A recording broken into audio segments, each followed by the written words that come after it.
ಅವರು ಪ್ರತಿಯೊಂದು ಪದ ಉಪಯೋಗಿಸೋಂಥ ಸಂದರ್ಭದಲ್ಲಿ ಕೇಂದ್ರ ಸರ್ಕಾರದ ಬಗ್ಗೆ ಮಾತನಾಡ್ತಾರೆ ಹೊರತು ರಾಜ್ಯ ಸರ್ಕಾರದಲ್ಲಿ ನಮ್ಮ ಸಾಧನೆ ನಮ್ಮ ಕೊಡುಗೆ ಯಾವುದ್ರ ಬಗ್ಗೆನೂ ಚರ್ಚೆ ಇಲ್ಲ.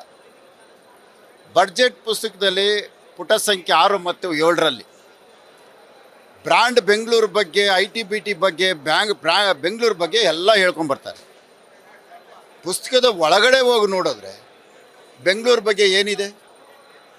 ಏನೂ ಇಲ್ಲ. ಬರೀ ನಿರೀಕ್ಷಿಸಿದ್ದೀವಿ, ಬರೀ ನೀಡಿ.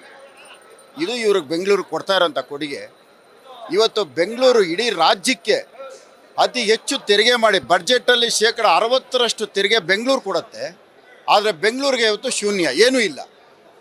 ಕಳೆದ ನಮ್ಮ ಸರ್ಕಾರದಲ್ಲಿ ಕೊಟ್ಟಿದ್ದಂಥ 800 ಕೋಟಿನ ಸೇರಿಸ್ಕೊಂಡು ಎಸ್ಕ್ರೋ ಗ್ರಾಂಟ್ ಒಳಗಡೆ 1200 ಕೋಟಿ ಸೇರಿಸಿ 1700 ಕೋಟಿ 147 ಕಿಲೋಮೀಟರ್ ವೈಟ್ ಟ್ಯಾಪಿಂಗ್ ಅಂತಾರೆ.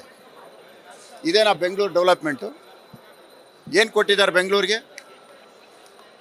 ಬಹುಶಃ ಇದು ನಮಗೆ ತೊಂದರೆ ಕೊಟ್ಟಿರೋದಂಥದ್ದಲ್ಲ. ಇದು ಸಂಪೂರ್ಣವಾಗಿ ಬಡ್ಜೆಟ್ ಪುಸ್ತಕ ಓದಿದ್ರೆ ಉಪಮುಖ್ಯಮಂತ್ರಿಗಳು ಇರೋದ್ರಿಂದನೇ ಇಲ್ಲಿ ಅನುದಾನ ಕೊಟ್ಟಿಲ್ಲ ಅಂತ ಭಾಳ ಸ್ಪಷ್ಟವಾಗಿ ಕಾಣ್ತಾ ಇದೆ. ಇದು ನಮಗೆ ತೊಂದರೆ ಕೊಡೋದಲ್ಲ. ಬೆಂಗಳೂರಿಗೆ ಏನಿದೆ ಅಂತ ನೀವೇ ನೋಡಿ. ಇದರಲ್ಲಿ ಏನಾದರೂ ಇದೆಯಾ ಬೆಂಗಳೂರು ಬಗ್ಗೆ? ದುಡಿಯೋದಕ್ಕೆ ಬೆಂಗಳೂರು ಬೇಕು, ರಾಜ್ಯ ನಡೆಸೋದಕ್ಕೆ ಬೆಂಗಳೂರು ಬೇಕು. ಆದರೆ ಬೆಂಗಳೂರು ಅಭಿವೃದ್ಧಿಗೆ ಏನೂ ಇಲ್ಲ. ಇವತ್ತು ಬೆಂಗಳೂರು ಟ್ರಾಫಿಕ್ ಯಾವ ಪರಿಸ್ಥಿತಿಯಲ್ಲಿದೆ? ಹೆಬ್ಬಾಳ ಫ್ಲೈಓವರ್ ಯಾವ ಪರಿಸ್ಥಿತಿಯಲ್ಲಿದೆ? ತುಮಕೂರು ರೋಡ್ ಗುರುಗುಂಟೆಪಾಳ್ಯ ಯಾವ ಪರಿಸ್ಥಿತಿಯಲ್ಲಿದೆ? ಬೆಂಗಳೂರಲ್ಲಿ ಟ್ರಾಫಿಕ್ನಲ್ಲಿ ಓಡಾಡೋದಕ್ಕೆ 3 ಗಂಟೆ ಟೈಮ್ ಆದರೂ ಮನೆ ಸೇರೋಕ್ಕಾಗ್ತಾ ಇಲ್ಲ.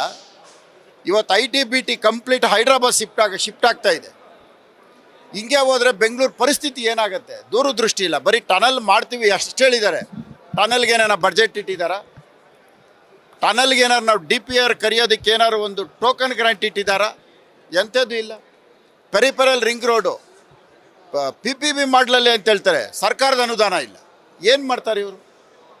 ಏನಿಲ್ಲ. ಬೆಂಗಳೂರನ್ನ ದುಡ್ಕೊಳ್ಳೋದಕ್ಕೆ ಬೆಂಗಳೂರು, ಬೇರೆ ಕಡೆ ಕೊಡೋದಕ್ಕೆ ದುಡಿಯೋಂಥದಕ್ಕೆ ಇಟ್ಕೊಂಡಿದ್ದಾರೆ ಅಷ್ಟೇ.